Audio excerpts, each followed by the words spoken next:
Assalamualaikum warahmatullahi wabarakatuh. Shalom alaikum untuk semua teman-teman di seluruh Indonesia. Pada video kali ini kita akan membahas standarisasi dan kanonisasi Quran yang ada sekarang. Bagaimana Quran yang ada sekarang ini terbentuk. Dan saya harap informasi ini berguna untuk teman-teman Kristen dan teman-teman Muslim semuanya.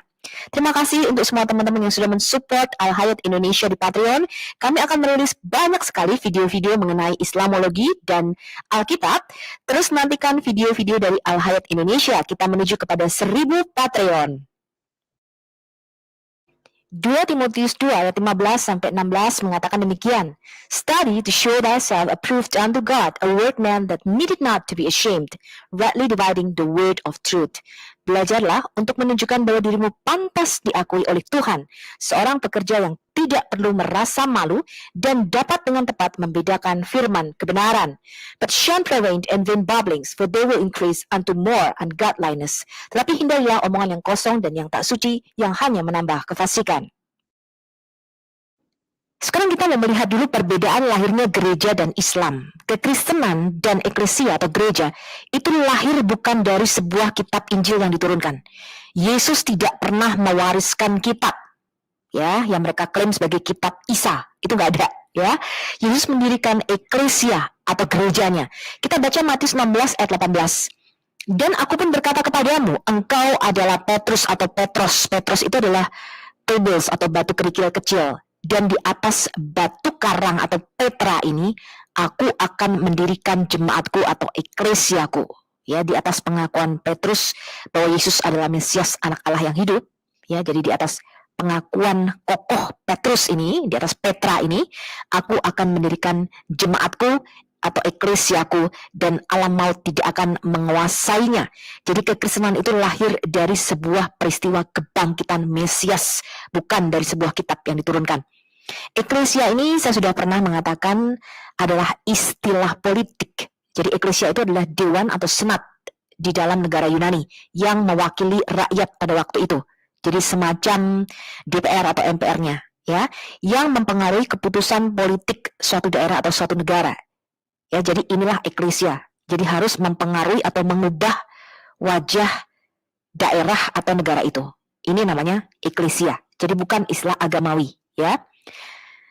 Yesus tidak pernah mendirikan organisasi agamawi. Yang dia dirikan adalah organisasi politik. Ya. Nah, sekarang kita lihat, selama hampir 30 tahun pertama kekristenan, itu tidak ada Alkitab Perjanjian Baru yang ditulis. Semua rasul itu mengajar dengan lisan dari Alkitab atau dari kitab-kitab di Perjanjian Lama. Ya, jadi yang mereka gali itu adalah Alkitab Perjanjian Lama. Sebab Yesus berkata di Lukas 24, inilah perkataanku yang telah kukatakan kepadamu ketika aku masih bersama-sama dengan kamu, yakni bahwa harus digenapi semua yang ada tertulis tentang aku dalam kitab Taurat Musa dan kitab Nabi-Nabi dan kitab Mazmur. Lalu Yesus membuka pikiran mereka sehingga mereka mengerti kitab suci. Katanya kepada mereka, ada tertulis demikian, Mesias harus menderita dan bangkit dari antara orang mati pada hari yang ketiga. Dan lagi dalam namanya berita tentang pertobatan dan pengampunan dosa harus disampaikan kepada segala bangsa. Mulai dari Yerusalem. Kamu adalah saksi dari semuanya ini, dan aku akan mengirim kepadamu apa yang dijanjikan Bapakku. Tetapi kamu harus tinggal di dalam kota ini sampai kamu diperlengkapi dengan kekuasaan dari tempat tinggi. Ini adalah Roh Kudus yang digenapi 40 hari setelah Yesus naik ke surga, ya. Kemudian kepada para murid-muridnya yang dia tunjuk sebagai saksi-saksi mata, Yesus menunjukkan dirinya setelah penderitaannya selesai, dan dengan banyak tanda, Yesus membuktikan bahwa dia hidup. Sebab selama 40 hari, Yesus berulang-ulang menampakkan diri dan berbicara kepada mereka tentang kerajaan Allah. Ada di Kisah Rasul 1 ayat 3. Topik mengenai kerajaan Allah nanti kita akan bahas dalam seri khusus, ya. Lalu Yesus berkata kepada mereka, pergilah ke seluruh dunia, beritakanlah Injil kepada segala makhluk. Siapa yang percaya dan dibaptis akan diselamatkan. Tetapi siapa yang tidak percaya akan dihukum. Tanda-tanda ini akan menyertai orang-orang yang percaya. Mereka akan mengusir setan-setan demi namaku. Mereka akan berbicara dalam bahasa-bahasa yang baru bagi mereka. Mereka akan memegang ular, dan sekalipun mereka minum racun maut, mereka tidak akan mendapat celaka. Mereka akan meletakkan tangannya atas orang sakit, dan orang itu akan sembuh. Sesudah Tuhan Yesus berbicara demikian kepada mereka, terangkatlah ia ke surga, lalu duduk di sebelah kanan Allah. Mereka pun pergilah memberitakan Injil ke segala penjuru, dan Tuhan turut bekerja dan meneguhkan firman itu dengan tanda-tanda yang menyertainya. Markus 16 ayat 15-20. Sesudah itu Yesus sendiri dengan perantaraan murid-muridnya memberitakan dari timur ke barat berita yang kudus dan tak terbinasakan tentang keselamatan yang kekal itu. Markus 16 ayat 8. Islam lahir dari kitab yang diturunkan di Gua Hira. Jadi kemarin kita sudah membaca bagaimana Muhammad menerima wahyu, ya, dan Muslim percaya Muhammad diberi kitab di dalam mimpinya pada waktu dia tertidur di Gua Hira. Nah, teologi pemikiran Islam ini adalah setiap agama lahir dari sebuah kitab yang diturunkan. Musa diberi kitab Taurat, kemudian lahirlah agama Yahudi. Isa diberi kitab Injil pada waktu masih bayi, bahkan dikatakan pada waktu masih di dalam kandungan. Kemudian lahirlah Kristen, ya. Dan Muhammad diberi Quran, lahirlah Islam. Hal ini tidak benar. Musa dan bangsa Israel serta para patriark itu mengalami perjalanan rohani bersama Tuhan. Bagaimana penyertaan Tuhan dan mujizatnya di dalam hidup mereka, itulah yang mereka ceritakan secara turun-temurun yang mereka wariskan. Dan kemudian dituliskan oleh Musa di dalam kitab Taurat. Jadi pengalaman rohani itu mendahului kitab. Bahkan kitab Kejadian ini merupakan tulisan 2500 tahun sebelum Musa lahir. Hal ini berbeda dengan nature Islam yang percaya ada kitab yang diturunkan. Dalam pandangan Yahudi Kristen tidak ada kitab yang diturunkan. Dengan demikian, iman Kristen tidak bergantung pada tulisan manusia, tapi kepada perjumpaan pribadi dengan Sang Firman hidup, yaitu Yesus Kristus. Seperti yang ada tertulis di 1 Yohanes 1 ayat 1-4. Apa yang telah ada sejak semula, yang telah kami dengar, yang telah kami lihat dengan mata kami, yang telah kami saksikan, dan yang telah kami raba dengan tangan kami tentang firman hidup. Itulah yang kami tuliskan kepada kamu. Hidup itu telah dinyatakan, dan kami telah melihatnya, dan sekarang kami bersaksi dan memberitakan kepada kamu tentang hidup kekal yang ada bersama-sama dengan Bapa, dan yang telah dinyatakan kepada kami. Apa yang telah kami lihat dan apa yang telah kami dengar, itu yang kami beritakan kepada kamu juga, supaya kamu pun beroleh persekutuan dengan kami, dan persekutuan kami adalah persekutuan dengan Bapa dan dengan anaknya Yesus Kristus, dan semuanya ini kami tuliskan kepada kamu supaya sukacita kami menjadi sempurna. Sekarang kita lihat susunan surah Quran versi Hafs yang dipakai Muslim Sunni di Indonesia. Ini adalah 114 surah yang ada di Quran Muslim Sunni di Indonesia. Anda lihat dari mulai Al-Fatihah, Al-Baqarah, Al-Imran, An-Nisa, Al-Maidah, dan sebagainya. Ini adalah Quran surah 31, Luqman, sampai dengan Quran surah 60, Al-Mumtahanah. Ini Quran surah 61 As-Saff sampai Quran surah 90 Al-Balad. Ini Asy-Syam sampai Quran surah terakhir yaitu surah Anas. Selain Quran, Muslim juga harus menyandarkan imannya kepada hadis. Hadis itu artinya the saying atau perkataan daripada Muhammad. Jadi mereka harus meniru suri teladan Muhammad, mulai dari Muhammad bangun tidur sampai Muhammad tidur, itu mereka harus contoh dan tiru. Mereka menamanya sunnah Rasul, ya. Jadi mereka tidak bisa hidup hanya dengan Quran saja. Jadi beberapa Muslim menyatakan, aku ini cuma Quran saja, karena hadis-hadis ini kebanyakan kontradiksi dan ditulis ratusan tahun setelah Muhammad mati, ya. Tapi tidak bisa, teman-teman. Ya, karena rukun Islam, rukun iman itu mereka dapati di dalam hadis yang tidak ada di dalam Al-Quran. Ya, sehingga mereka tetap harus menerima hadis ini. Nah, 6 kitab hadis yang paling sahih, yang paling sahih, ya, itu mereka menyebutnya kutubul sitah atau 6 kitab, ya. Yang paling sahih antaranya adalah Sahih Al-Bukhari, disusun oleh Imam Bukhari tahun 870. Dari sekitar 300.000 hadis yang dia kumpulkan, dia sudah buang yang palsu, ya, yang maudhu. Dia hanya ambil yang 7.563 hadis saja. Kemudian ada grade-nya atau di ranking di situ. Ya. Yang kedua yang paling sahih adalah Sahih Muslim. Jadi kalau Anda mengambil dari dua kitab ini, Bukhari dan Muslim, orang Muslim itu tidak boleh menolaknya karena ini yang paling sahih. Jadi apapun yang ada di Al-Bukhari dan kitab Muslim, ini mereka tidak bisa menolak hadis-hadis ini. Ya, Sahih Muslim disusun oleh Muslim bin Al-Hajjaj tahun 875 Masehi, ini mencakup sekitar 7.500 hadis. Kemudian Sunan Al-Sugra disusun oleh Al-Nasai. Ini mencakup kira-kira 5.270 hadis. Kemudian Sunan Abi Dawud, ya, disusun oleh Abi Dawud kira-kira tahun 888 Masehi, kira-kira mencakup 5.274 hadis. Kemudian Jami Al-Tirmizi, ya, disusun oleh Imam Al-Tirmizi. Kira-kira tahun 892, isinya ada 4.400 hadis. Kemudian Sunan Ibnu Majah disusun oleh Ibnu Majah tahun 887, mencakup 4.341 hadis.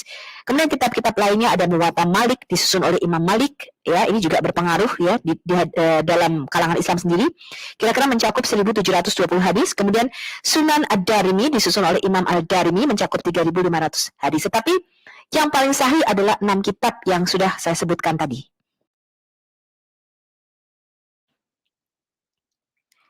Klaim Quran itu adalah Quran diturunkan secara tartil atau bertahap. Jadi beda dengan Alkitab, ya.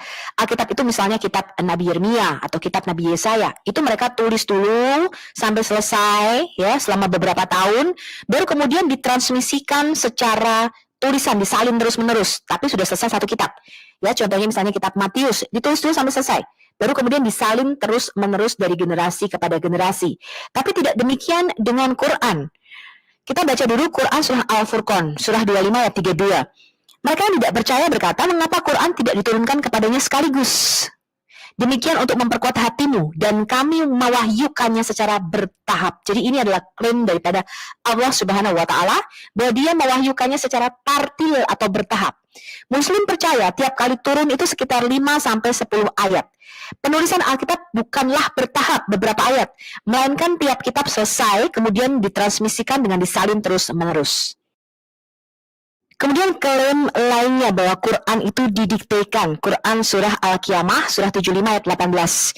Jangan menggerakkan lisanmu dalam kurung wahai Nabi untuk membaca Al-Quran saat wahyu turun, agar kamu bisa menghafalnya dengan cepat karena kamu khawatir ia akan terlewatkan darimu. Sesungguhnya kewajiban kamilah mengumpulkannya di dalam dadamu, kemudian kami membacakannya dengan lisanmu kapan kamu berkehendak.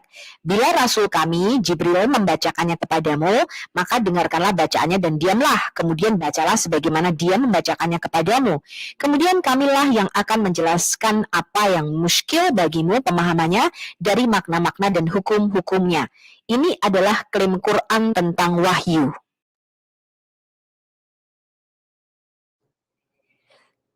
Susunan Quran yang sekarang dari Al-Fatihah sampai Anas ini tidak sesuai dengan susunan Quran sesuai dengan turunnya wahyu. Kita lihat dulu nih, urutan Quran sesuai turunnya wahyu itu dibagi dua. Surat-surat Makkiyah yang turunnya di Mekah dan surat-surat Madaniyah yang turunnya di Madinah. Jadi tahun 609 sampai 632 dipercaya Quran ini diturunkan, ya. Surah dan ayat yang tergolong Makkiyah itu diturunkan dalam kurun waktu 12 tahun 5 bulan 13 hari. Hitungan ini dimulai sejak 17 Ramadan atau sejak nuzul Quran. Padahal kemarin kita belajar bahwa nuzul Quran atau turunnya Quran ini Muhammad lupa harinya kapan, nggak tahu, ya. Jadi carilah sendiri di malam-malam ganjil di dalam bulan Ramadan katanya. Karena cuma diperlihatkan dalam mimpi, nggak ada saksinya kapan Quran ini turun, ya. Atau kira-kira katanya tahun ke-41 dari kelahiran Nabi Muhammad sampai 1 Rabiul Awal tahun ke-54 dari tahun kelahirannya. Umumnya surah yang tergolong Makkiyah ini adalah pendek-pendek, misalnya surah Anas, Al-Ikhlas, Al-Falaq. Selain itu biasanya surah Makkiyah ini diawali dengan kalimat Ya ayuhan nas atau wahai manusia, dan umumnya berhubungan dengan persoalan akidah. Sedangkan surah Madaniyah ini adalah ayat-ayat Al-Quran yang diturunkan kepada Rasulullah di kota Madinah setelah peristiwa hijrah. Waktu turunnya ayat-ayat suci di kota tersebut kira-kira selama 9 tahun, 9 bulan, 9 hari. Waktu ini terhitung sejak Nabi hijrah ke Madinah sampai pada tanggal 9 Zulhijjah tahun ke-63 dari tahun kelahirannya ketika Nabi wafat, ya. Umumnya surah Madaniyah ini memiliki ayat yang panjang-panjang. Selain itu biasanya surah Madaniyah itu diawali dengan kalimat ya ayyuhallazina amanu, wahai orang-orang yang beriman. Nah, ini saya ambil dari versi Hafs ya. Quran sekarang ada 6.236 ayat. Memang beda-beda ya, tergantung versi mana yang digunakan.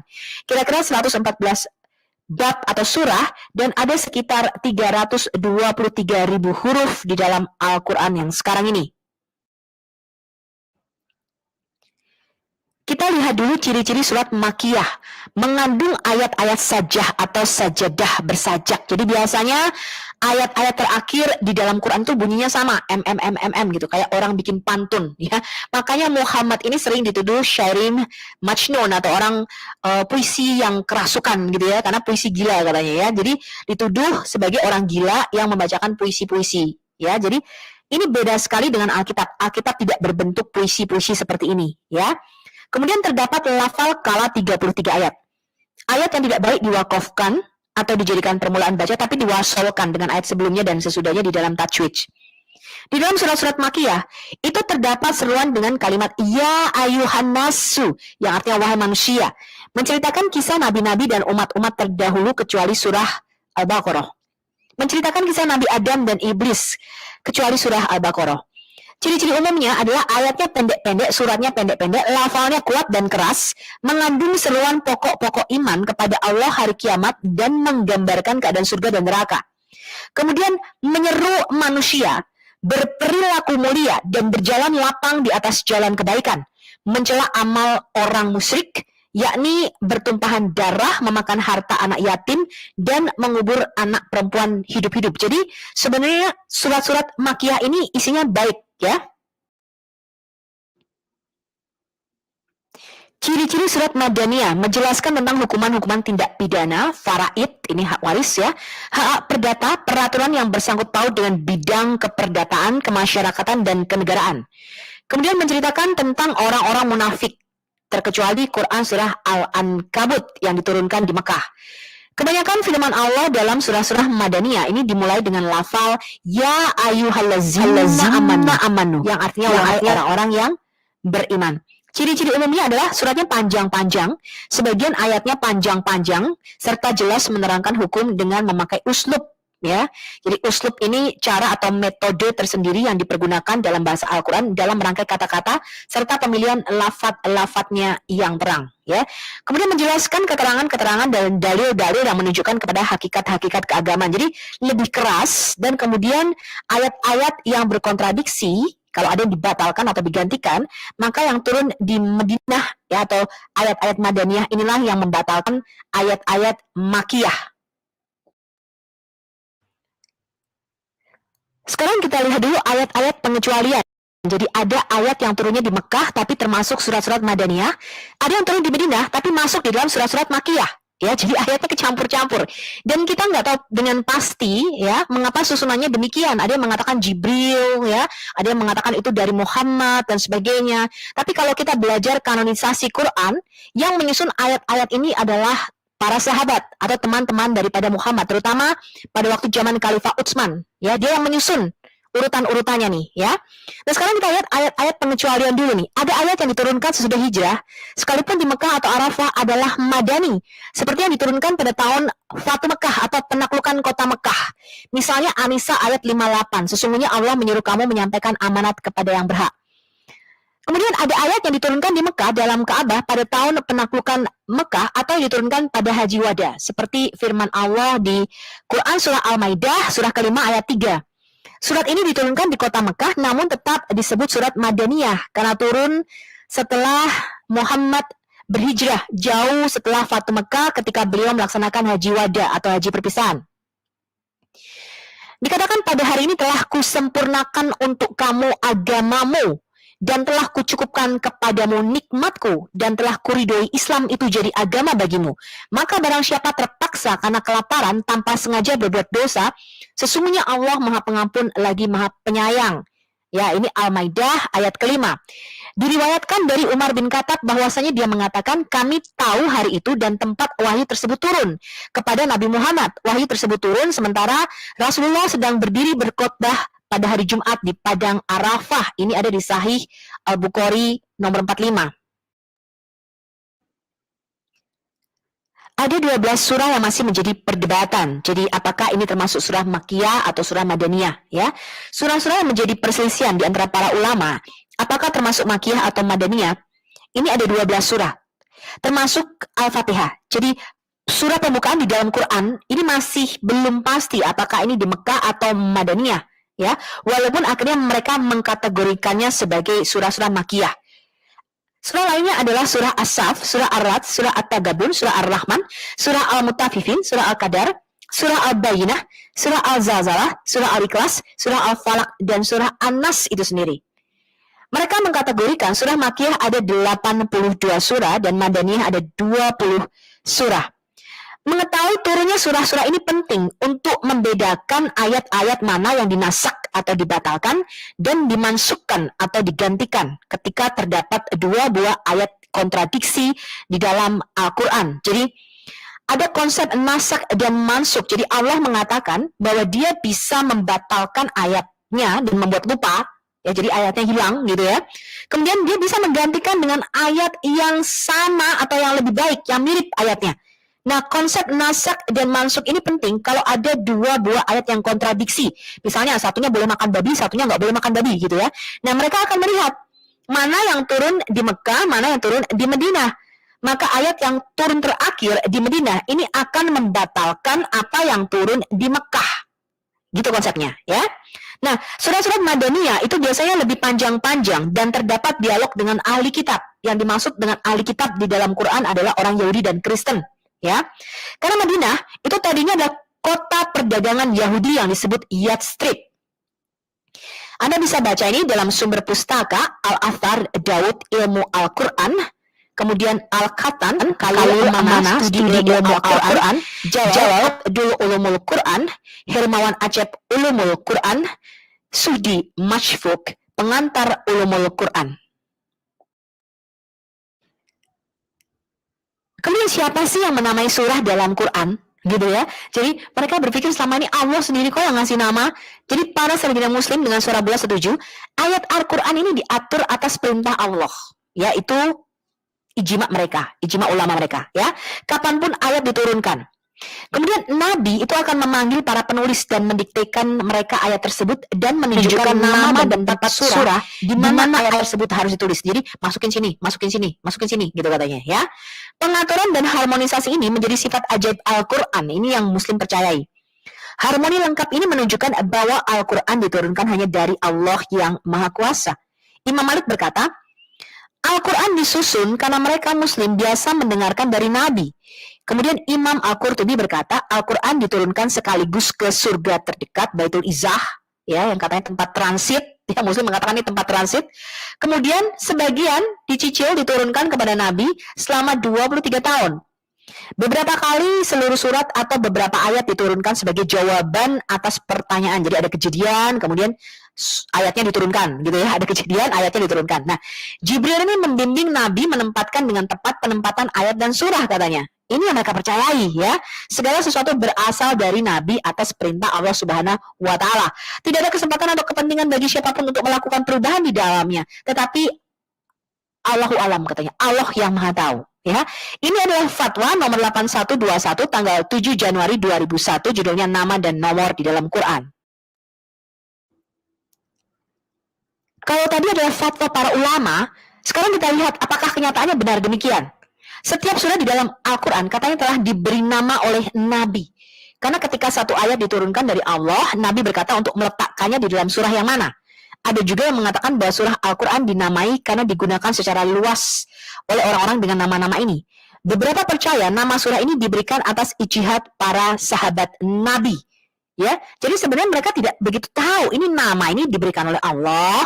Ya, karena ada beberapa di dalam hadis mengatakan ini ada nama surahnya, surah Al-Furqan misalnya ya, surah Al-Bara'at misalnya dan sebagainya. Ya, itu ada. Tetapi beberapa menyatakan ada surah yang memang namanya itu diberikan oleh orang-orang karena ada ayat-ayat tertentu di dalam surah tersebut, ya. Ayatollah Javadi Amoli percaya dan berkata tidak ada alasan bahwa surah-surah ini dinamai dengan infallible, ya. Dan juga ada surah yang memiliki arti besar, tetapi tidak demikian. Misalnya dia percaya, surah sapi betina Al-Baqarah itu tidak dinamai secara ilahi. Karena pertama, tidak sesuai katanya untuk surah yang begitu penting kok namanya nama binatang. Ya. Kedua, ada beberapa riwayat yang memperingatkan agar tidak mengacu pada surah ini sebagai surah Al-Baqarah. Ya, beberapa ulama kami menyebutnya sebagai surat di mana sapi disebutkan. Kemudian Ayatollah Jafari percaya bahwa surah-surah seperti Yasin, Fatihah, dan lainnya itu dinamai oleh Allah. Sementara yang nama-nama binatang nih, Al-Ankabut, laba-laba, surah semut, sapi betina, ya, kemudian surah kuda, dan sebagainya, surah gajah, ini diberi nama oleh orang-orang. Sumbernya adalah Ibn Ashir Muhammad Ibn Tahir Al-Tahrir wa Al-Tanfir volume 1 halaman 88, Ibrahim Abiyai Al-Musyad Al-Quraniyah volume 1 halaman 388, Dawud Al-Atar Mujaz Ulum Al-Quraniyah halaman 138, dan banyak sumber lainnya.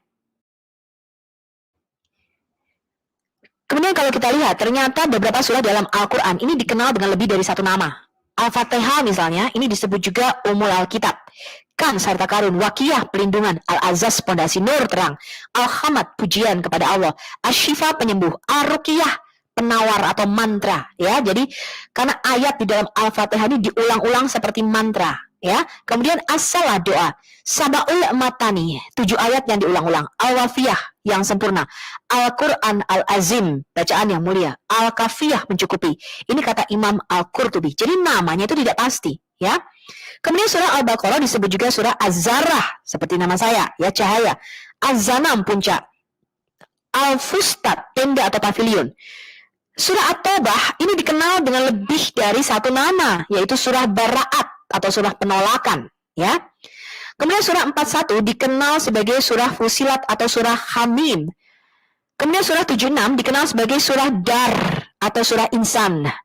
Ya, di antara surah-surah yang memiliki dua nama juga ada surah nomor 17 yang dikenal dengan kedua namanya, yaitu surah Bani Israel atau surah Isra. Jadi tadinya surah Isra yang mereka mengatakan ini Al-Isra, Isra, Mi'raj ada di sini katanya, ya. Ini tadinya namanya surah Bani Israel. Kemudian surah 40 disebut juga surah Ghafir atau pemberi ampun, dan juga surah Mukmin orang beriman. Surah 47 yang sekarang ini namanya surah Muhammad, tadinya itu bernama surah Al-Qital atau surah perang. Jadi tadinya nggak ada nama Muhammadnya di situ. Ya, nggak ada. Muhammad itu sangat sedikit sekali diceritakan di dalam Quran, bahkan nggak ada, ya. Muhammad itu adalah satu gelar, ya. Surah 47 tadinya surah Al-Qital, bukan surah Muhammad. Kemudian surah 96 Al-Alaq itu tadinya disebut juga surat Al-Iqra. Ini adalah susunan surah sesuai dengan turunnya wahyu yang tidak sama dengan Quran yang dipegang Muslim sekarang. Kita lihat, ini contohnya surat pertama, Al-Alaq, dipercaya turun di Gua Hiro. Ya, ketika Muhammad disuruh Iqra atau baca, katanya. Ya, nah, tetapi di Quran yang sekarang ini ada di surah 96. Ya, kemudian Al-Fatihah, surah pembukaan di dalam Quran yang sekarang ini, kalau sesuai dengan turunnya wahyu, kira-kira wahyu yang kelima, dan mereka mengategorikannya sebagai surah-surah Makiyah, ya. Nah, ini kalau kita lihat, ini surah 31 Qiyamah yang ada di Quran sekarang adalah surah nomor 75 sampai turunnya wahyu yang ke-60 surah Mukmin. Jadi ini sudah diurutkan sesuai dengan turunnya wahyu, ya. Nah, baik teman-teman, surah kedua, surah sapi betina atau Al-Baqarah, ini ternyata sesuai dengan turunnya wahyu urutan nomor 87, jadi jauh sekali, dan tergolong surat-surat Madaniyah yang turunnya di Madinah. Nah, ini adalah susunan Quran mulai dari urutan 91, Mumtahana sampai Al-Nasru. Ini kira-kira susunannya seperti ini. Kalau kita lihat ini, Al-Maidah, ya, itu hampir surah-surah terakhir yang diterima, termasuk kategori surah-surah Madaniyah, ya, surah kelima di dalam Quran yang sekarang ini.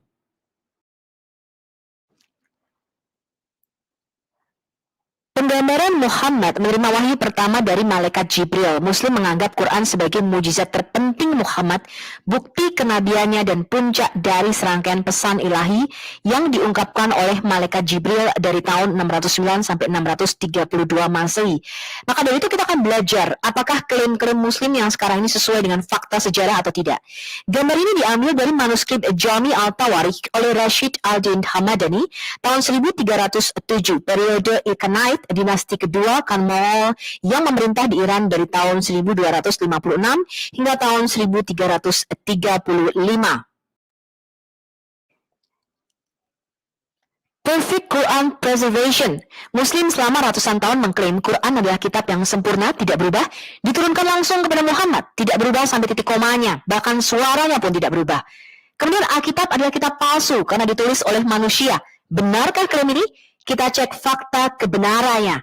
Hal ini mulai menggoyahkan dunia besar Islam ya, ketika 8 Juni tahun 2020 ya, tahun lalu ya, di mana ada wawancara antara Muhammad Hijab dengan Yasir Qadhi yang saya sudah ada di video saya sebelumnya ya.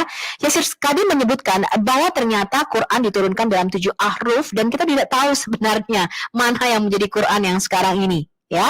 Nah, sekarang kita akan melihat fakta kebenaran daripada Perfect Quran Preservation ini. Ini adalah pandangan cendekiawan Muslim modern. Dalam bukunya What Everyone Should Know About Islam and Muslim, Susan Hanif, dikatakan Quran terpelihara hari ini dalam bentuk aslinya sama persis. Holy Quran adalah satu-satunya wahyu ilahi yang tulisannya dalam sejarah manusia yang terpelihara sempurna dalam bentuk aslinya sekarang ini. Susan Hanif adalah American Muslim convert. Hanya ada satu Quran, kata Fethullah Gulen. Teks Quran sangat bisa dipercaya. Itu tidak berubah, diedit, dirusak sejak diwahyukan. Semua Muslim hanya tahu satu Quran. Terpelihara sempurna sesuai dengan kata aslinya sejak Nabi mati dan wahyu berakhir. Fethullah Gulen adalah ulama paling berpengaruh di Turki. Tidak satupun huruf yang berubah. Sangat baik terpelihara baik di dalam memori ingatan ataupun tulisan.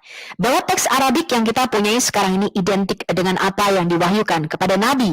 Tidak satupun huruf yang terkorupsi selama beberapa abad. Ini kata Abdullah Yusuf Ali, penerjemah Quran yang paling terkenal ke bahasa Inggris dari India. Quran tidak berubah selama 1300 tahun.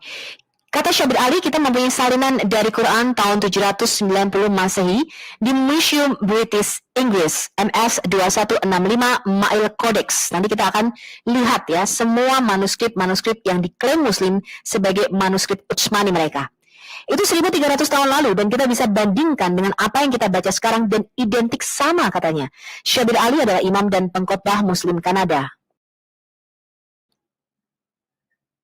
Bahkan tidak satupun tashkil yang berubah. Quran hanya satu dan tidak ada satupun salinan yang bahkan tashkilnya berubah. Akan selalu ada sekte-sekte berbeda, tapi Quran yang sama akan dimiliki oleh semua sekte-sekte itu.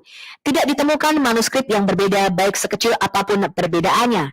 Ini klaim daripada Maulvi Muhammad Ali, teolog Islam Pakistan. Hanya ada satu versi Quran.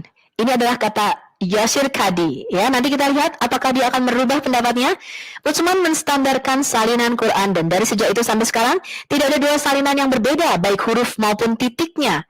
Quran adalah kitab yang paling dijaga dan Allah menjaganya dari perubahan, pergeseran, salah salin karena Allah berkata Dia sendiri yang akan menjaganya. Semua Quran huruf demi huruf, kata demi kata sama dengan Mushaf Utsmani. Tidak ada versi Quran, hanya ada satu, kata Yasir Qadhi. Tidak satu titik atau satu coretan pun berubah. Ini dari The Essence of Faith in Islam, paperback Januari 1, 2003. Ini oleh Al-Hajj Ade Ajijola. Quran terpelihara penuh dan tidak satu titik atau satu yod pun yang diubah atau hilang. Ini diklaim Muslim selama 1400 tahun sampai akhirnya dunia internet dan semua informasi bisa diakses oleh semua orang.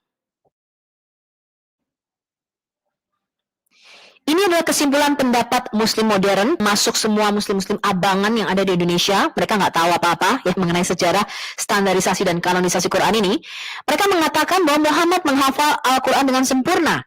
Dia hanya mendiktekan Al-Quran kepada pengikutnya yang menghafalnya dan menuliskannya tanpa mengedit. Muhammad memeriksa dan menyetujui apa yang tertulis. Hanya ada satu versi Al-Quran. Semua Al-Quran identik tanpa varian. Al-Quran dipelihara dengan sempurna. Menurut Muslim, klaim ini dibuktikan oleh sejarah. Al-Quran lebih unggul dari kitab suci lainnya dalam pelestariannya, dan karenanya di dalamnya ada firman Tuhan. Mari kita lihat apa buktinya. Klaim di dalam Quran, tidak ada kesalahan di dalam Al-Quran. Al-Quran adalah kitab suci terbaik tanpa ketidakkonsistenan. Quran surah 39 ayat 23. Quran ditulis dalam bahasa Arab tanpa ada kesalahan. Quran surah 39 ayat 28. Kemudian Quran bebas dari semua kontradiksi. Quran surah 4 ayat 82. Al-Quran diberikan dalam bahasa Arab sehingga mudah dipahami, dan buku induknya atau umul kitabnya ada di hadapan Allah atau di sisinya Allah. Sangat luhur dan penuh hikmat. Quran surah 43 ayat 4. Tidak berubah, tidak ada yang bisa mengubah kata-kata Allah. Quran surah 18 ayat 27. Pertanyaan kita adalah, buktikan. Jadi apa yang Muslim awam ketahui tentang Quran? Iman Islam itu tergantung pada kitab Qurannya dan pada nabinya, yaitu Muhammad. Klaim Islam, yang pertama, Quran adalah kekal atau tidak diciptakan, eternal and uncreated. Ini berdasarkan surah Al-Buruj, surah gugusan bintang, surah 85 ayat 21-22. Bahkan yang didustakan mereka itu ialah Al-Quran yang mulia, yang tersimpan dalam Loh Mahfuz. Yang kedua, klaim mereka adalah Quran ini sent down atau diturunkan lewat Jibril kepada Muhammad antara tahun 610 sampai 632 Masehi atau sekitar 23 tahun. Sahih Al-Bukhari, volume 6, nomor 509. Yang ketiga, Quran ini dikumpulkan atau komplit oleh Utsman bin Affan tahun 652 Masehi yang mereka sebut dengan Mushaf Utsmanik. Kemudian ada 5 kopi, 5 salinan yang dikirimkan ke 5 provinsi. Sahih Al-Bukhari, volume 6, nomor 510. Klaim yang keempat, Quran tidak berubah atau unchanged selama 1400 tahun. Quran surah 10 ayat 15, surah 18 ayat 27, dan surah 15 ayat 9. Ini adalah yang dikatakan oleh Muslim. Pertanyaan kita adalah, buktikan. Sekarang kita membandingkan badan atau isi daripada Quran dan Alkitab. Quran surah Hud, surah 11 ayat 1 mengatakan alif lam ra. Inilah kitab yang ayat-ayatnya disusun dengan rapi, kemudian dijelaskan secara terperinci, yang diturunkan dari sisi Allah yang maha bijaksana, maha teliti. Kenyataannya, Quran tidak disusun secara kronologis atau berurutan. Banyak informasi-informasi yang hilang dari Quran. Anda lihat di situ, itu ada sebuah pasal, teman-teman. Ya, pasalnya ini nggak lengkap, dan kemudian tidak disusun secara kronologi. Jadi Anda tidak bisa tahu ini gambar apa sebenarnya. Kalau Anda baca misalnya surah Al-Baqarah, semua nama nabi masuk di situ. Baru cerita Ibrahim ke Musa, ya, terus Musa ke Israel, terus ke Isa. Balik lagi dia ke Yakub. Jadi pusing bacanya, karena informasinya sepotong-sepotong. Ya, cerita tentang Daud misalnya, kita nggak tahu ini Daud ini ceritanya nenek moyangnya siapa, dari mana asalnya, bagaimana dia menjadi raja, apa yang terjadi dalam kehidupannya. Karena orang Muslim ini tidak punya kitab Taurat atau perjanjian lama, makanya saya berkali-kali mengatakan kepada Muslim, saya berkata, karena Anda kehilangan kitab Taurat, Anda kehilangan kitab perjanjian lama dan kitab perjanjian baru, maka Anda itu menjadi buta dan bodoh secara rohani. Anda tidak bisa melihat gambaran besarnya, ya. Tidak ada kisah-kisah yang terinci di dalam Quran. Informasinya sepenggal, sepotong aja. Ngomongin Maryam, tiba-tiba ngomongin Zakaria. Ya, tidak urut. Harusnya kan Zakaria dulu, gitu loh, ya kan? Nah, ini yang merupakan gambaran daripada Quran, teman-teman. Seperti puzzle yang tidak utuh, Anda itu lubang di mana-mana. Ya, ada informasi-informasi yang tidak ada di dalam Quran. Anda ngambilnya dari Alkitab. Ya, Anda harus mengambilnya dari Alkitab, karena Alkitab itu yang lengkap. Ya. Nah, sekarang kita bandingkan badan atau isi daripada Alkitab dan Quran. Ayat di dalam Alkitab itu jumlahnya 31.173. Quran cuma 6.226. Jadi sekitar 20%-nya saja. Kemudian jumlah kalimat. Alkitab ada 773.692 kalimat. Quran hanya 99.464 kalimat. Sekitar 13%. Jumlah bab. Alkitab ada 1189, Quran hanya 114, hanya sekitar 10%-nya saja. Kemudian jumlah huruf. Alkitab ada 3.566.480 huruf. Quran hanya 330.113 huruf kira-kira. Jadi kira-kira 9%-nya saja daripada Alkitab. Kemudian kalau semua cerita-cerita dari Alkitab ini diambil, ya, kan dia hanya menduplikasi, katanya menyempurnakan, tapi ceritanya ngawur gitu ya. Ceritanya itu nggak sama, ya dia bikin karangan sendiri, ya cerita-cerita nama-namanya sama, dia ngambil nama Ibrahim, Daud, Nabi Nuh, tapi dia bikin cerita yang karangannya sendiri teman-teman, yang nggak ada di dalam Alkitab kita, ya. Jadi kalau semua cerita-cerita di dalam Alkitab yang ada di Quran ini diambil, maka Quran itu isinya hanya 1% daripada ukuran Alkitab. Jadi Anda bisa bayangkan, mereka tidak tahu apa itu Mazmur. Ya, karena mereka nggak punya bukunya, mereka menolak. Makanya Yesus mengatakan, kalau kamu tidak percaya apa yang ditulis oleh Musa di dalam kitab Taurat, maka kamu juga tidak akan percaya apa yang aku katakan, kata Yesus. Ya, jadi kalau Anda Muslim, Anda tidak menerima kitab Taurat, kitab Tanakh, dan kitab Injil atau Perjanjian Baru, Anda tidak akan pernah melihat gambaran utuh secara jelas. Nah, ini adalah gambaran secara utuh. Jadi Alkitab itu merupakan narasi yang utuh, ya. Di mana kitab Taurat ini merupakan pondasi dasar dari seluruh Alkitab, teman-teman. Jadi kalau kita kehilangan kitab Taurat, kita tidak tahu apa itu isi kitab Yeremia, kitab Yesaya, kitab Maleaki, kita tidak tahu apa itu Injil, kita tidak tahu apa itu kitab Wahyu, teman-teman. Karena semua pondasinya ada di dalam kitab Taurat. Dan dari seluruh kelima kitab Taurat, kitab Kejadian ini merupakan kitab yang paling penting dan merupakan pondasi dasar daripada seluruh kitab Taurat. Ya, jadi kalau Anda baca Alkitab itu seperti melihat gambaran yang utuh, teman-teman.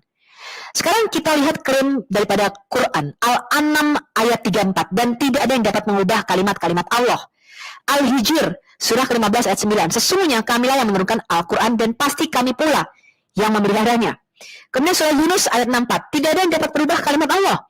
Al-Kahfi surah 18 ayat 27, dan bacakanlah apa yang diwahyukan kepadamu, yaitu kitab Tuhanmu, tidak ada yang dapat mengubah kalimat-kalimatnya, dan engkau tidak akan dapat menemukan tempat berlindung selain kepadanya. Jadi dijelaskan berkali-kali, tidak ada yang dapat mengubah firman Tuhan, tapi kenyataannya Quran itu mengubah firman, ya, yang ada di kitab sebelumnya, teman-teman. Ceritanya nggak sama, diubah sama Quran. Sekarang kita lihat ada 3 jenis nasak dan mansuk atau jenis pembatalan ayat di dalam Quran. Yang pertama, ayat tersebut dihapus.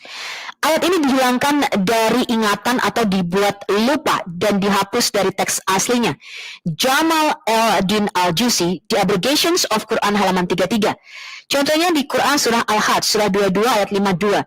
Dan kami tidak mengutus seorang rasul dan tidak pula seorang nabi sebelum engkau Muhammad, melainkan apabila dia mempunyai suatu keinginan, setan pun memasukkan godaan-godaan ke dalam keinginannya itu. Tetapi Allah menghilangkan apa yang dimasukkan setan itu, dan Allah akan menguatkan ayat-ayatnya. Dan Allah maha mengetahui, maha bijaksana. Jadi Muhammad mengklaim, ya, nabi-nabi sebelum dia itu juga mempunyai ayat-ayat setan yang dimasukkan ke dalam firman mereka. Ya, ini aneh sekali, ya. Nah, kemudian jenis yang kedua, ayatnya masih ada di dalam Quran tapi tidak dipraktekkan, sudah diganti dengan ayat baru, ya. Ini tadi yang Makiyah dan Madaniyah tadi, ya. Kemudian yang ketiga, ayatnya hilang, tapi Muslim tetap harus mempraktekkannya seperti ayat rajam dan menyusui dewasa. Nah, kalau kita lihat total ayat-ayat yang dibatalkan atau digantikan di dalam Quran ini ada sebanyak 71 surah. Ya, ada di 71 surah atau 71 bab di dalam Quran. Sekitar 60% dari total Al-Quran. Contohnya, surah 9 ayat 5, At-Taubah ayat 5. Ini dibatalkan oleh 124 ayat Quran lainnya.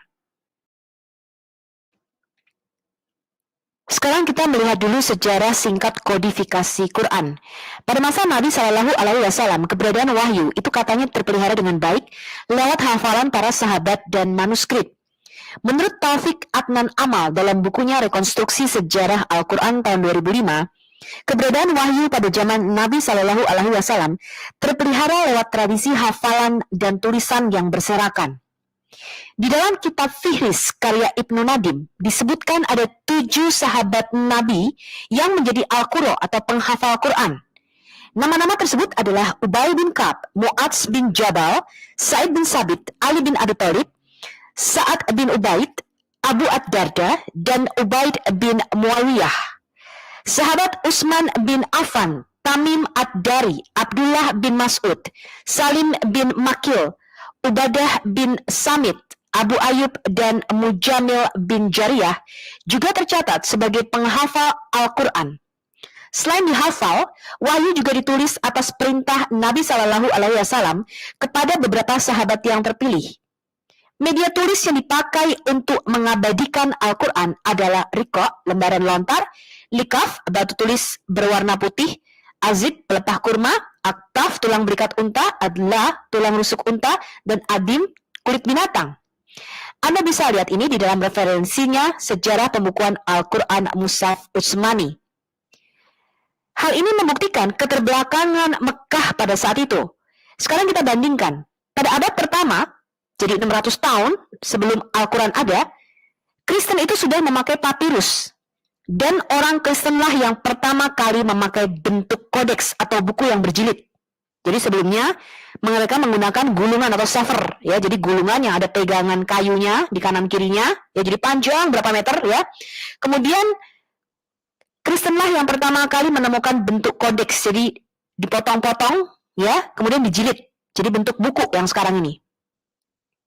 Dan pada abad kelima, hampir 100% dari semua literatur tulisan kuno itu sudah menggunakan bentuk kodeks. Tapi kita lihat nih, Islam pada abad ke-7 memakai bahan purba. Jadi kita melihat keterbelakangan teknologi dan informasi di Mekah abad ke-7. Oke, sekarang kita lihat di sini. Yang kanan ini teman-teman, pada abad pertama, kira-kira baru 0,4% yang menggunakan bentuk kodeks. Yang lainnya masih berupa sefer atau gulungan, ya 99,6%. Kemudian jumlah ini terus meningkat dan bertambah. Sekarang kita lihat pada abad kelima atau sekitar tahun 400-an lebih, ya, hampir total 89,66% sudah menggunakan bentuk kodeks. Jadi semua manuskrip tulisan kuno, ya, itu dicatat dalam bentuk buku yang berjilid. Kita mengambilnya dari literatur non-Kristen, sumber data Colin Henderson Roberts and T.C. Skjad, The Birth of the Codex, London Oxford University Press 1983. Reproduce the first edition of the New Testament, David Trobisk, halaman 20 tahun 2000. Laporan sumber-sumber tradisi Islam menyatakan bahwa Quran ternyata belum dikumpulkan dalam satu mushaf hingga setelah Nabi Shallallahu Alaihi Wasallam meninggal di tahun 11 Hijriah atau tahun 632 Masehi. Kita bisa baca dari sumbernya Ibn Sa'ad, Kitab Al-Tabaqat Al-Kabir, volume 3, halaman 211-281, Ibn Abi Dawud, Kitab Al-Masahif, halaman 10, Ibn Babawaih, Kamal Adin, halaman 3132, Baihaqi, Dalail Al-Nubuwah, volume 7, halaman 147-148, Sarkasi, Al-Burhan fi Ulum Al-Quran, volume 1, halaman 262, Ibn Al-Hadid, Sarah of Najaz Al-Balaga, volume 1, halaman 27, Ibn Jusai, Al-Tasil di Ulum Al-Tansil, volume 1, halaman 4, Asyuti, Al-Itkan fi Ulum Al-Quran, volume 1, halaman 202, Ibrahim Al-Harbi, Garib Al-Hadid, volume 1, halaman 270. Kita kutip dari Fathul Bari, volume 13, Ahmad bin Ali bin Muhammad Al-Asqalani Ibn Hajar, Kairo, tahun 1939, volume 9, halaman 9. Said bin Sabit berkata, Nabi wafat dan Quran belum dikumpulkan dalam satu tempat. Sekarang kita baca dari hadisnya, dikatakan dari Qutaibah, dari Laits. Di dalam periwayat jalur lain disebutkan telah menceritakan kepada kami dari Ibnu Rumah, telah mengabarkan kepada kami Al-Laits dari Nafi dari Abdullah bin Umar, bahwa Rasulullah Shallallahu Alaihi Wasallam mengatakan beliau melarang membawa mushaf Al-Quran ke negeri musuh. Karena beliau khawatir apabila nantinya akan diambil musuh. Ini ada di Sahih Muslim 3475, kemudian dikuatkan dengan Sahih Al-Bukhari 2768, Sunan Abu Dawud 2243, Sunan Ibnu Majah 2870, Ibnu Majah 2871, Musnad Ahmad 4923, Musnad Ahmad 5041, Musnad Ahmad 5208, Musnad Ahmad 5850, Muwatta Malik 855. Jadi banyak ya hadis yang mengatakan Muhammad pada masa hidupnya telah ada mushaf Quran. Jika Al-Quran yang dikumpulkan sendiri oleh Nabi Muhammad ini memang ada, tampaknya sudah ikut dimusnahkan oleh Utsman karena tidak ada catatan ulama kuno mengenai keberadaan Quran kumpulan dari Nabi Muhammad ini. Kalau ini yang terjadi, sungguh sangat berani Utsman bin Affan. Namun ternyata ada kontradiksi di dalam laporan pengumpulan Quran ini. Laporan ini berseberangan dengan beberapa laporan yang mengindikasikan bahwa Nabi Shallallahu Alaihi Wasallam telah mengumpulkan satu Quran selama hidupnya. Kemungkinan terbesar adalah saat tahun-tahun awalnya di Madinah. Sumbernya dari Sarkasi, Al-Burhan fi Ulum Al-Quran, volume 1, halaman 235, 237, 238, 256, 258. Asyuti, Al-Ibkan fi Ulum Al-Quran, volume 1, halaman 212, 213, dan 216.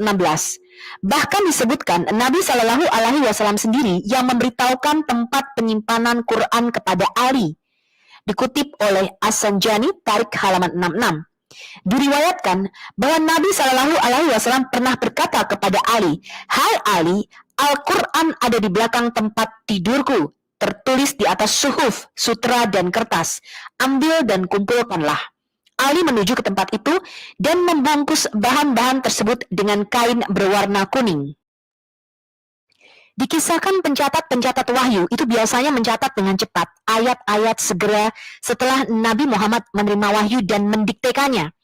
Yang lain itu biasa menghafalkannya dan ada juga yang mencatat di bahan-bahan yang seadanya yang tersedia. Pakar-pakar yang mendukung pandangan bahwa Quran belum dikumpulkan itu beralasan karena saat itu Nabi Muhammad masih hidup sehingga selalu ada kemungkinan ayat-ayat tambahan, ayat-ayat yang dihapuskan, dan penempatan ayat-ayat yang dirubah. Alasan ini terasa sangat janggal. Al-Quran diturunkan dalam unit-unit wahyu yang jumlahnya hanya beberapa ayat setiap kali turun. Ada yang berpendapat setiap turun 5 ayat, 10 ayat, dan lain-lain. Dan isinya tentang satu permasalahan tertentu. Sehingga kalau ada penambahan ayat, tidaklah mungkin akan ditambahkan di antara satu unit wahyu. Karena itu akan sangat mengacak kontinuitas pesan di dalam satu unit wahyu tersebut. Kalau ada ayat yang dibatalkan atau dihapuskan, tidaklah mungkin akan menghapus misalnya 2 ayat saja dari satu unit wahyu atau pesan yang terdiri dari misalkan 5 ayat. Karena akan sangat merusak pesan yang akan disampaikan. Namun, kalau toh ini terjadi, sebetulnya juga tidak ada masalah, karena Nabi Muhammad cukup menyuruh mencoret saja ayat-ayat yang dihapuskan tersebut. Kemudian, kalau ada ayat yang dipindahkan tempatnya, tidaklah mungkin memindah 1 atau 2 ayat saja dari satu unit wahyu yang berisi pesan tertentu. Tidak masuk akal jika orang membaca satu kesatuan ayat yang misalkan terdiri dari 5 ayat, harus melompat ke sana dan melompat ke sini.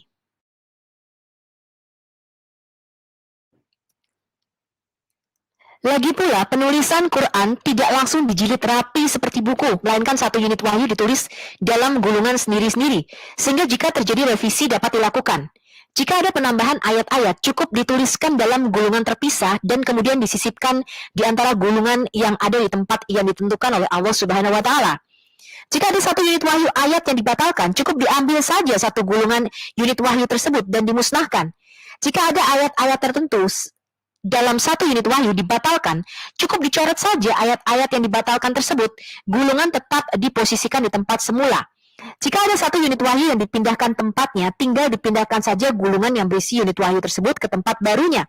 Jadi sebetulnya Al-Quran bisa dibukukan pada saat Nabi Muhammad masih hidup. Semua tulisan-tulisan yang ada belum dapat dikatakan mushaf yang lengkap. Banyak orang yang telah menghafalkan sebagian besar Quran yang mereka ulang-ulang saat berdoa dan mereka diktekan kepada sahabat-sahabat mereka. Selama Nabi masih hidup, tidak diperlukan keberadaan satu kitab. Sumbernya adalah Baihaqi, Dalail al-Nubuwah, volume 7, halaman 154, Sarkasi, Al-Burhan fi Ulum Al-Quran, volume 1, halaman 235-262, Asyuti, Al-Itqan fi Ulum Al-Quran, volume 1, halaman 202, Ahmad Al-Naraki, Manahij Al-Ahkam, halaman 152. Namun keadaan ini berubah setelah Nabi Muhammad meninggal, ditambah dengan kejadian-kejadian yang menimpa Muslim saat itu. Kisah yang terekam dalam laporan adalah sebagai berikut. 2 tahun setelah Nabi Muhammad meninggal, Muslim terlibat dalam pertempuran berdarah di Yamama. Banyak penghafal Al-Quran yang meninggal. Sumbernya adalah di Yaqubi, Kitab Al-Tariq, volume 2, halaman 15. Menyatakan kebanyakan penghafal Quran meninggal selama peperangan. Keseluruhan sekitar 360 Muslim meninggal, di antaranya adalah sahabat-sahabat Nabi Muhammad yang terdekat. Tabari, Tariq, volume 3, halaman 296. Ibn Al-Jasari, Al-Nazar, halaman 7, melaporkan yang tewas adalah 500 orang. Ibn Kathir, Tafsir Al-Quran, volume 7, halaman 439. Al-Qurtubi, Al-Jami li Ahkam Al-Quran, volume 1, halaman 50. Abdul Al-Ghahir Al-Baghdadi, Usul Al-Din, halaman 283, menyebutkan yang tewas adalah 1.200 orang. Dikutip dari Mukadimah Al-Quran, halaman 23, dikatakan, di antara peperangan-peperangan itu yang terkenal adalah Perang Yamama. Tentara Islam yang ikut dalam peperangan ini kebanyakan terdiri dari para sahabat dan para penghafal Al-Quran. Dalam peperangan ini telah gugur 70 orang penghafal Al-Quran. Bahkan sebelum itu, gugur pula hampir sebanyak itu dari penghafal Al-Quran di masa Nabi pada suatu pertempuran di Sumur Ma'unah dekat kota Madinah. Dari laporan tadi, ada beberapa hal yang menarik untuk diperdebatkan di dalam kitab-kitab sumber Islam awal. Dalam beberapa laporan disebutkan jumlah penghafal Al-Quran yang tewas mencapai 500 orang, dari keseluruhan korban tewas 1.200 orang. Namun jika diteliti dari daftar nama 1.200 Muslim orang yang meninggal dalam perang ini, ternyata hanya 2 orang yang bisa dikatakan memiliki pengetahuan yang memadai akan Al-Quran, yaitu Salim ibn Makil dan Abdullah ibn Hafs ibn Ghanim. Perang Yamama terjadi di Asia Tengah dan dilakukan oleh kaum Muslim yang baru memeluk Islam. Apakah mereka dapat dikatakan telah menghafalkan keseluruhan Al-Quran yang demikian banyak, sehingga dikhawatirkan sebagian Al-Quran akan lenyap? Dalam beberapa laporan disebutkan seolah-olah puluhan atau ratusan orang telah hafal Quran dengan lengkap dan sempurna. Hal ini dikutip dari sejarah dan pengantar ilmu Al-Quran dan tafsir, Tengku Muhammad Hasbi As-Siddiqi, Pustaka Rizki Putra Semarang, tahun 2000, halaman 70. Sekarang kita melihat laporan dari Ibnu Atsir Al-Jazari di dalam kitabnya An-Nazar, sahabat yang menghafal Al-Quran di masa Nabi masih banyak yang hidup. Mereka tidak perlu menulis Al-Quran karena mereka sangat baik hafalannya, dikatakan demikian. Di antara sahabat yang hafal Al-Quran seluruhnya adalah dari golongan muhajirin, dikatakan masih ada Abu Bakar, Umar, Utsman, Ali bin Abi Thalib, Talah, Sa'ad, Hudzaifah, Salim yang meninggal di perang Yamama, kemudian Abu Hurairah, Ibn Mas'ud, Abdullah ibn Umar, Abdullah ibn Abbas, Ammar ibn As, Abdullah ibn Amr ibn As, Muawiyah, Ibnu Zubair, Aisyah, Hafsah, dan Ummu Salamah. Kemudian dari golongan Ansar ada Ubay bin Ka'ab, Mu'adz bin Jabal, Sa'id bin Sabit, Abu Darda, Abu Zaid, Haritsah, dan Anas ibn Malik. Selain itu terdapat pula beberapa sahabi, antara lain Ubadah ibn Samit, Fudalah bin Ubaid, Maslama bin Khalid, Kais Abu Syashah, Tamim Ad-Dari, Uqbah bin Amir, Salamah bin Maklat, dan Abu Musa al-Ash'ari. Jadi dari 34 nama yang dituliskan oleh Atsir bin Jasari, hanya satu yang meninggal, yaitu Salim. Jadi toh sebetulnya masih ada 33 orang yang diklaim hafal seluruh Al-Quran. Kenapa Khalifah Abu Bakar atau Umar harus merasa khawatir hilangnya Al-Quran jika mereka berdua saja dan 31 orang lainnya masih hafal seluruh Al-Quran?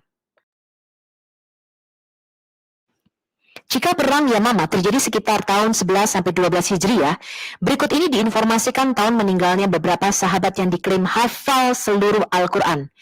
Abu Bakar meninggal tahun 13 Hijriah, Aisyah tahun 58 setelah Hijriah, Umar bin Khattab 23 tahun setelah Hijriah, Hafsah 45 tahun Hijriah, Utsman bin Affan 35 tahun Hijriah, Umi Waraka binti Abdullah binti Al-Harith 60 tahun setelah Hijriah, Ali bin Abi Thalib 40 tahun setelah Hijriah, Muawiyah 60 tahun Hijriah, Abdullah bin Umar atau putra Umar masih hidup saat pembunuhan Utsman 35 tahun Hijriah dia meninggal. Talah meninggal dalam perang Jamal 36 Hijriah. Subair meninggal dalam perang Jamal 36 tahun Hijriah. Hudzaifah masih hidup saat penaklukan Irak 14 tahun Hijriah. Abu Hurairah meninggal tahun 59 Hijriah. Ibn Mas'ud meninggal 33 tahun Hijriah. Ubay bin Ka'ab meninggal 19 tahun Hijriah. Abdullah bin Abbas meninggal 68 tahun setelah Hijriah. Abu Musa meninggal 42 tahun setelah Hijriah. Dan Anda bisa membaca dari sumber sejarah Islam Ahmad Al-Usairi, Sejarah Islam Rasul Jafarian, halaman 324, 325, dan 133, Dictionary of Islam Thomas P. Hughes, Rekonstruksi Sejarah Al-Quran Taufik Adnan Amal, halaman 169, 161, 182, 180. Terlihat bahwa begitu banyak penghafal Al-Quran yang masih hidup bertahun-tahun setelah Perang Yamama. Jadi alasan pengumpulan Quran pertama sungguh patut diragukan keabsahannya dan kebenarannya. Apakah memang ada pengumpulan Al-Quran pertama tersebut oleh Abu Bakar?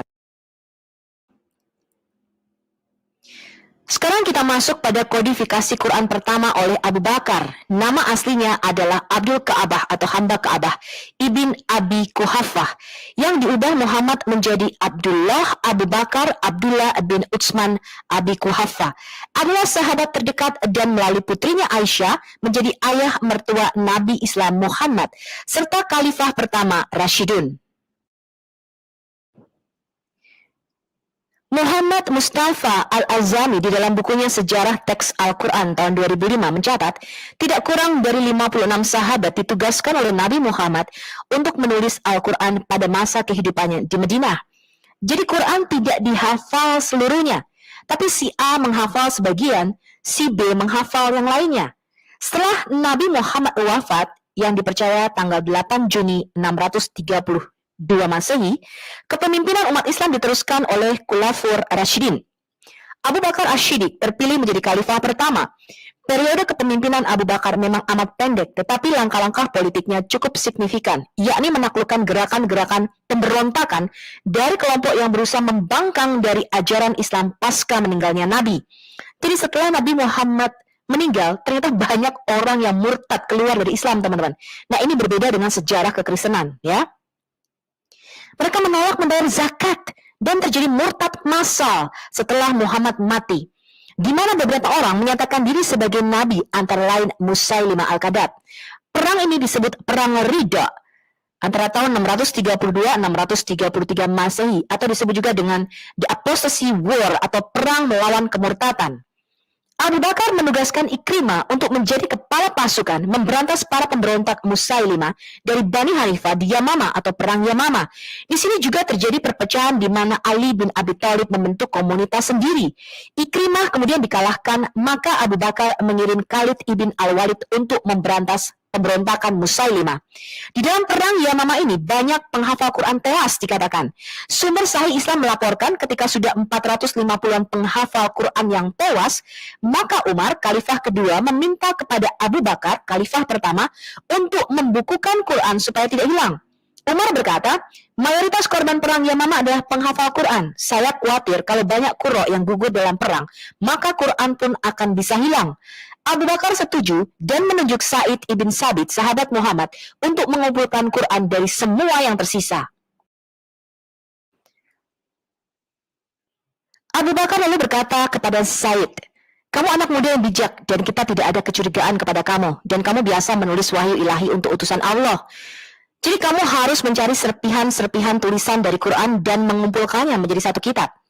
Sa'id bin Sabit lalu berkata, demi Allah, jika Abu Bakar memerintahkan saya untuk memindahkan gunung di antara gunung-gunung itu dari satu tempat ke tempat lain, itu bukanlah tugas yang berat untuk saya daripada perintah ini, yaitu untuk mengumpulkan Quran. Jadi Sa'id mengatakan, kamu suruh aku pindahin gunung, itu lebih mudah daripada suruh mengumpulkan Quran, katanya. Lalu saya berkata kepada Umar dan Abu Bakar, bagaimana kamu melakukan sesuatu yang Muhammad atau utusan Allah tidak memerintahkan untuk melakukannya? Abu Bakar berkata, demi Allah itu sesuatu yang baik. Kemudian Sa'id menambahkan, jadi dia, Abu Bakar, terus mendesak saya untuk hal itu, sampai Allah membuka dada saya untuk itu, yang mana dia membuka dada Abu Bakar dan Umar, dan sampai saya dalam hal ini mempunyai pendapat yang sama dengan mereka. Jadi, mula-mula Sa'id segan mengumpulkannya. Ya. Jadi Sa'id bin Sabit nih mulai mengumpulkan Quran dari batang pohon kurma yang tidak berdaun, dari serpian kulit, tulang-tulang, batu-batu, dan dari ingatan para sahabat waktu itu, dan hampir kelupaan satu ayat. Saya menemukan ayat terakhir dari surah At-Taubah, katanya, ya. Surah At-Taubah ayat 128, 129, sungguh telah datang kepadamu seorang rasul dari kaummu sendiri, dari Kuzaimah atau Abu Kuzaimah al-Ansari yang tidak aku temukan pada sahabat manapun, dan aku menambahkan pada surah At-Taubah itu, katanya. Manuskrip Quran ini ada pada Abu Bakar sampai Allah mengambil dia, artinya sampai Abu Bakar mati, ya. Lalu ada pada Umar, kemudian manuskrip yang sudah dikumpulkan oleh Sa'id bin Sabit ini ada pada Umar sampai Allah mengambil dia juga, maksudnya sampai Umar mati, ya. Lalu disimpan oleh Hafsah binti Umar, disimpan oleh anaknya. Anda bisa membacanya di dalam Sahih Al-Bukhari 4986, buku 66 hadis 8, Inggris referensinya volume 6, buku 61 hadis 509, Yaqubi Kitab Al-Tariq volume 2 halaman 135, Asyuti Al-Itqan fi Ulum Al-Quran volume 1 halaman 185, 207 208. Sekarang kita baca dari Mukadimah Al-Quran halaman 24. Dengan demikian, Al-Quran dan seluruhnya telah ditulis oleh Sa'id bin Sabit dalam lembaran-lembaran dan diikatnya dengan benang, tersusun menurut urutan ayat-ayatnya sebagaimana yang telah ditetapkan oleh Rasulullah, katanya. Kemudian diserahkan kepada Abu Bakar. Mushaf ini tetap di tangan Abu Bakar sampai dia meninggal. Kemudian dipindahkan ke rumah Umar bin Khattab dan tetap ada di sana selama masa pemerintahannya. Sesudah beliau wafat, mushaf itu dipindahkan ke rumah Hafsah, putri Umar, istri Rasulullah, sampai masa pengumpulan dan penyusunan Al-Quran di masa Khalifah Umar. Namun ironisnya, mushaf asli yang menjadi dasar penyusunan mushaf Utsman ini pun pada akhirnya dimusnahkan oleh Marwan bin Al-Hakam. Dikutip dari studi Ulumul Quran, Muhammad bin Muhammad Abu Syuhbah, Pustaka Setia Juni 2003 halaman 40. Sepulangnya dari menggiring jenazah Hafsah, Marwan ibn Al-Hakam mengirim surat kepada saudara Hafsah, Abdullah ibn Umar, untuk mengirimkan mushaf-mushaf itu kepada Marwan dan menyuruhnya untuk merobek-robek mushaf tersebut. Dia berkata, saya lakukan hal ini karena khawatir ketika zaman berlalu atau di kemudian hari, manusia akan meragukan keadaan ini. Kenapa mushaf ini pada akhirnya harus dimusnahkan?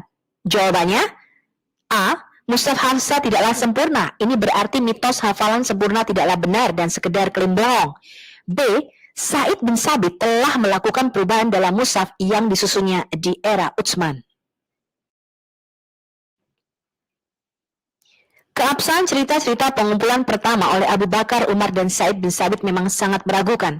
Cerita tentang keterlibatan mereka dalam pengumpulan Quran tidak pernah muncul dalam tulisan sebelum tahun 850-an Masehi, atau sekitar 220 tahun setelah Nabi Muhammad meninggal.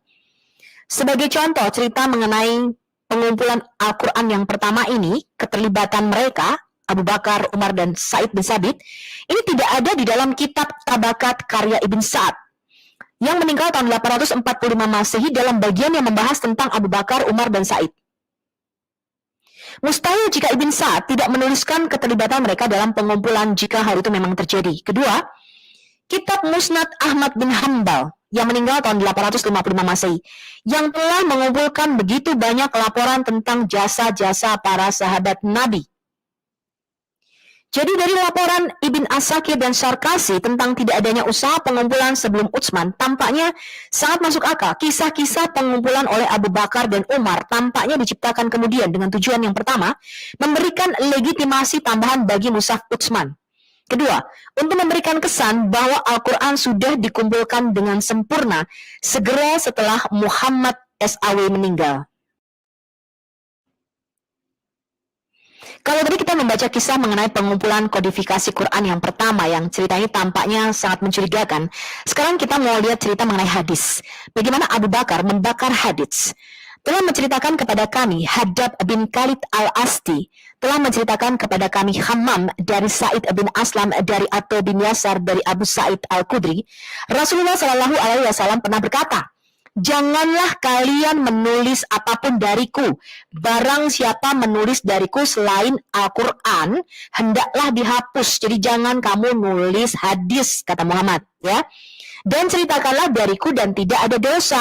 Barang siapa berdusta atas namaku, Hammam berkata, aku kira dia, Said berkata, dengan sengaja, maka hendaklah menyiapkan tempatnya di neraka. Ini ada di Sahih Muslim 5326, Musnad Ahmad 10663, Musnad Ahmad 10665, Musnad Ahmad 10731, Musnad Ahmad 10916, Musnad Ahmad 11110, Musnad Darimi 451. Jadi Muhammad mengatakan, jangan tulis hadis. Tapi Muslim sekarang menulis hadis sampai berjilid-jilid dan berbuku-buku, ya. Nah, ini sangat aneh sekali. Seorang Muslim mengatakan, oh maksudnya Pak, jangan menulis hadis itu pada waktu Al-Quran diturunkan supaya nggak kecampur, katanya. Ini aneh sekali ya pemikiran ini ya teman-teman ya. Namanya Quran dengan hadis, ya. Bagaimana bisa tercampur dan bagaimana bisa tidak. Semua Quran itu keluar dari perkataan Muhammad. Bahkan dikatakan Quran itu merupakan perkataan Rasul yang mulia. Jadi semua yang ada di dalam Quran itu merupakan perkataan Muhammad. Sekarang kita baca di Sunan At-Tirmizi juga atas otoritas Abu Sa'id Al-Khudri. Kami meminta izin kepada Nabi untuk penulis hadis maksudnya. Dan dia menolak. Dan Ahmad ibn Hanbal dalam musnadnya diriwayatkan dari Abu Hurairah berkata, ketika Nabi mendengar apa yang mereka tulis, dia menjadi marah dan berkata, kamu menulis buku selain bukunya Tuhan. Kamu menulis kitab selain kitabnya Tuhan. Puji kitabnya Tuhan dan setialah kepadanya. Abu Hurairah berkata bahwa kami mengumpulkan semua yang telah kami tulis dalam satu tumpukan dan membakarnya. Jadi pada masa Muhammad masih hidup, tidak satupun hadis yang ditulis oleh para sahabatnya.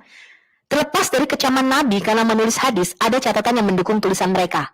Yang pertama, catatan hadis Ali bin Abi Thalib tentang hukuman denda atau diat. Ada hukumnya, jumlahnya, dan jenis-jenisnya. Pembebasan orang Islam yang ditawan oleh kafir. Kemudian larangan melakukan hukuman qisas untuk orang Islam yang membunuh kafir. Catatan Samurah bin Jundab, menurut ulama ini catatan yang dikirimkan kepada anaknya Sulaiman. Yang ketiga, catatan Abdullah bin Amr ibn Al-As yang dikenal dengan nama Al-Sahifah Al-Sadiqah. Ada sekitar 1000 hadits. Ahmad bin Hanbal meriwayatkan ini dalam kitabnya Al-Musnad. Keempat, catatan hadis Abdullah bin Abbas. Ini berupa kepingan-kepingan catatan. Yang kelima, hadis dari Jabir ibn Abdullah al-Ansari dikenal dengan nama Sahifah Jabir. Yang keenam, catatan hadis oleh Abdullah ibn Abi Aufa. Hal ini diriwayatkan oleh Imam Al-Bukhari. Aisyah, istri Nabi, meriwayatkan dalam peringatan para guru hadis, Abu Zaspi, bahwa Abu Bakar mengumpulkan 500 hadits Nabi. Kemudian setelah satu malam siksaan, Abu Bakar meminta Aisyah untuk memberitahunya hadis yang dia ketahui, dan Aisyah melakukannya. Kemudian Abu Bakar mengumpulkannya dan membakarnya. Aisyah bertanya, mengapa kamu membakarnya? Kemudian Abu Bakar berkata, saya takut bahwa saya nanti akan mati dengan kata-kata ini ada pada saya. Dan itu akan penuh dengan kata-katanya yang saya percayai, tetapi akan terungkap bahwa itu bukan apa yang Muhammad katakan. Dan saya menyampaikannya dengan tidak benar. Narasi ini dibenarkan oleh Abu Bakar yang memiliki riwayat hadits paling sedikit dari semua sahabat Nabi, meskipun dia adalah sahabat yang paling sering bersama Muhammad. Al-Nawawi berkata, Abu Bakar As-Siddiq meriwayatkan 142 hadis. Bukhari dan Muslim hanya setuju pada 6 di antaranya. Bukhari memverifikasi 11 hadis sendiri dan Muslim membenarkan 1 hadis. Alasan mengapa dia memiliki begitu sedikit hadis meskipun dia adalah sahabat terdekat Nabi adalah karena dia meninggal sebelum penyebaran hadis. Dan para pengikut Islam menjadi lebih peduli dengan mendengarkan, mengumpulkan, dan melestarikannya. Oke, tadi kita sudah melihat bahwa Abu Bakar tidak mau menulis hadis apapun, bahkan membakar semua tulisan-tulisan hadisnya. Ya, sekarang kita lihat khalifah kedua, Umar bin Khattab. Umar bin Khattab mengatakan, saya mau menuliskan hadis atau sunnah Nabi. Lalu saya mengkonsultasikan hal ini dengan para sahabat Nabi dan mereka mengatakan, tulislah. Lalu dia memikirkan hal ini selama sebulan dan berkata, saya sungguh ingin menuliskan hadis, cerita, dan perkataan Nabi. Tapi lalu saya ingat kepada orang-orang di masa lalu ketika mereka fokus pada buku itu dan meninggalkan kitab Allah. Saya bersumpah kepada Allah saya tidak akan menulisnya. Ini ada di Musannaf dari Abdul Ar-Razzaq Al-Sanani, volume 11, hadis nomor 20484 halaman 258. Ini adalah narasi pertama dari kisah mengenai hadis. Jadi bagaimana kita bisa tahu buku hadis yang bervolume-volume dan berjilid-jilid itu benar, teman-teman? Kita nggak akan pernah tahu mana yang benar mana yang salah, karena hadis-hadis Bukhari, Muslim, ya, itu ditulis ratusan tahun, 200 tahun lebih setelah Muhammad mati. Bahkan Abu Hurairah sendiri dituduh berbohong tentang hadis. Anda tahu siapa Abu Hurairah? Abu Hurairah adalah periwayat hadis yang paling banyak. Kita lihat nih kisahnya. Abu Razin meriwayatkan, Abu Hurairah mendatangi kami dan dia memukul dahinya dengan tangannya. Dia tepuk jidat. Masya Allah, katanya. Dia berkata, lihatlah aku, kamu berbicara di antara kamu sendiri. Mereka gosip, katanya, ya, bahwa aku salah menceritakan sesuatu yang berhubungan dengan Rasulullah. Ya, untuk membimbingmu ke jalan yang benar. Kalau memang seperti itu, aku sendiri akan tersesat, katanya. Dengarkan, saya bersaksi atas fakta bahwa saya mendengar Rasulullah berkata, ketika tali salah satu dari kamu rusak, dia tidak boleh berjalan dengan yang kedua sampai dia memperbaikinya. Jadi, Abu Hurairah mengatakan dia dituduh oleh banyak orang, nih kamu tuh menceritakan hadis palsu, katanya. Ya, ini ada di Sahih Muslim 2098A, buku 37, hadis 112. Jadi Muslim menuduh Abu Hurairah memberikan hadis yang salah. Padahal Abu Hurairah merupakan periwayat hadis yang paling banyak kontribusinya. Cilaka kalau udah begini, ya. Oke, kita akan sambung pada bagian kedua. Sampai jumpa di video berikutnya mengenai kanonisasi dan standarisasi Quran bagian yang kedua.